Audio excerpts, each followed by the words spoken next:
Mr. Trump, what do you want from us? Which Somali girl rejected him? Trump said, what about Somalia? Trump has something to say about Somalis again. In this second Donald Trump era, there isn't much that still shocks, but this did. Somalia, which is barely a country, you know, they have no anything. They just run around killing each other. A sweeping attack, seemingly, on all Somalis. I don't want them in our country, I'll be honest with you, okay? Somebody would say, oh, that's not politically correct. I don't care. I don't want them in our country. Their country's no good for a reason. Their country stinks. With extra vitriol for Congresswoman Ilhan Omar, a refugee from Somalia. Ilhan Omar is garbage. She's garbage. Her friends are garbage. And they complain and do nothing but bitch. Let them go back to where they came from and fix it. That is the Vice President, J.D. Vance, thumping his fist in approval, cheering what sounded to many like a xenophobic tirade. Omar has been a US citizen for 25 years. His obsession with me is creepy, she wrote on X. What's your message to the president right now? I would say your message of bigotry is not working. Your intimidations are not going to work on the Somali community who have survived so much. And I would say that his deflection and scapegoating is also not going to work, where Americans still remember the fact that his economic policies are still hurting them. So what is going on here? It began last week after the shooting of 2 National Guard troops near the White House. In a terrible attack, Jessica Beckstrom was killed at just 20. Andrew Wolf is still in hospital. Trump took the nationality of the key suspect, an Afghan who had worked with Americans during the war and later received asylum in the US, and used it to accelerate his already brutal crackdown on immigration and asylum. In the wake of last week's atrocity, it is more important than ever to finish carrying out the president's mass deportation operation. So now the White House will re-examine all Afghan applications. But why stop at Afghans? Somali immigrants in Minnesota have been ripping off American taxpayers. Minnesota's twin cities of Minneapolis and St. Paul have one of America's largest Somali populations, around 84,000. A few dozen of them have been accused in a $300 million fraud case linked to a COVID food program, although the ringleader is a white American. Last night, the city's political leaders sought to reassure their Somali residents. Ku Gereb Taganahan. We love you. We stand with you, and we aren't backing down. The darker skinned the immigrants who come to our country are, the more our posture on immigration as a country has shifted. That's un-American. Now these 2 cities are bracing themselves for a threatened crackdown by immigration agents to enforce Trump's threats to send them home. But more than half of those with Somali heritage were born here. Most of the rest are American citizens. The US is their home.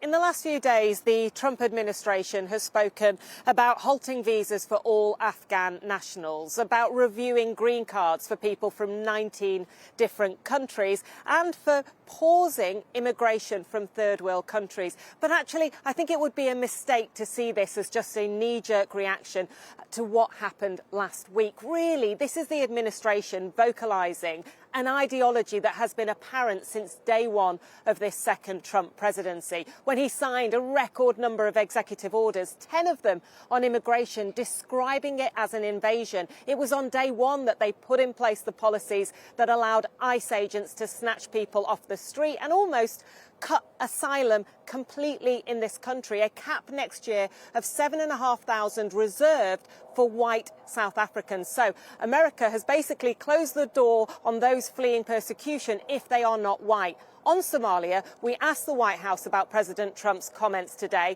and they responded unapologetically. They said that there were radical Somali migrants who had turned Minnesota into a hub for fraudulent money laundering. They said the media were feigning outrage and that American citizens supported this. But let me just remind you, the vast majority of Somalis in this country are American citizens.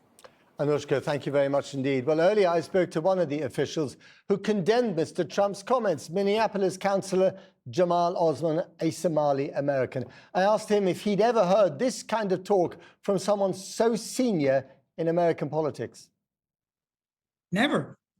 I never thought that America would get this level. You know, thousands of residents, many of them U.S. citizens that live in my community are having a real fear because of what his comments made and what the threats that is coming from the federal government. The fear is not abstract. It's felt at home, in school, and in the community. And I think even my own daughters, who are 100% American, are asking why their community is being singled out.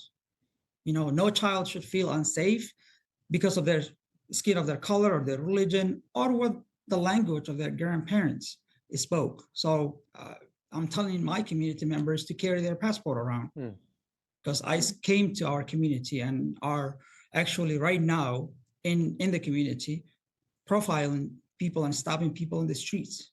So people include, your friends, the people who voted for you, your family, you're afraid of getting arrested by ICE agents, not because you've done something wrong, but because of how you look, because of the color of your skin, even if you're American citizens.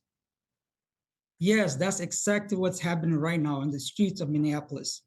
ICE are out there and they are stopping people. They are stopping US citizens and asking them their documents. They're here to target Somalis because of what the president said.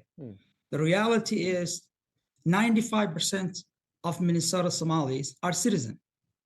50% of those are born in this country. This is their home. And why do you think he is targeting you? I mean, he's targeting lots of people, but he really has singled out your community. Why do you think that is? Hate.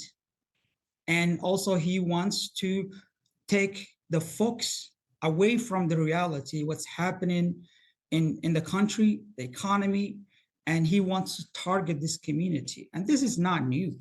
Donald Trump has attacked people that don't look like him, that do not share the same belief he believes, same religion, and he continued to pick immigrants. And when people have been arrested illegally, presumably you've gone to the courts, you've gone to the judges to try and get them out again. Has that worked, or are you finding resistance amongst the judiciary as well? Well, we have seen President Donald Trump continue to ignore the orders and the court decisions. Yes, people are waiting, the small percentage of people are waiting for their asylum appointments.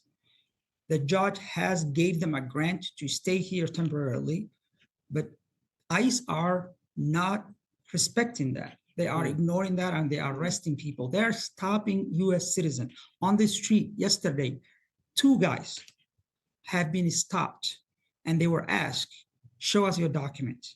Has anyone actually yet been deported? Well, what I'm hearing so far, what I'm hearing from the community so far is that over 100 people has been arrested yesterday. I am hearing that people that have been waiting, that went through all the right process to get their asylum are being visited at their work, at their home, and they're being terrorized and being taken away without any due process. I wonder if for Donald Trump, this is also about personal beef that he has with the Democrats in your city, and especially with Democratic Congresswoman Ilhan Omar, who has said his obsession with me is creepy. That's what she said about Donald Trump. It's a hardworking Congress who is serving her community and continue to serve her community, and we sent her to Washington to pass legislatives that will benefit the individuals that live here in Minneapolis. Why are we being targeted? We're being targeted because we're Somali, or because our grandparents speak different language, or because we do not look like Donald Trump. Councillor Jamal Osman, thank you very much indeed. Thank you so much for having me.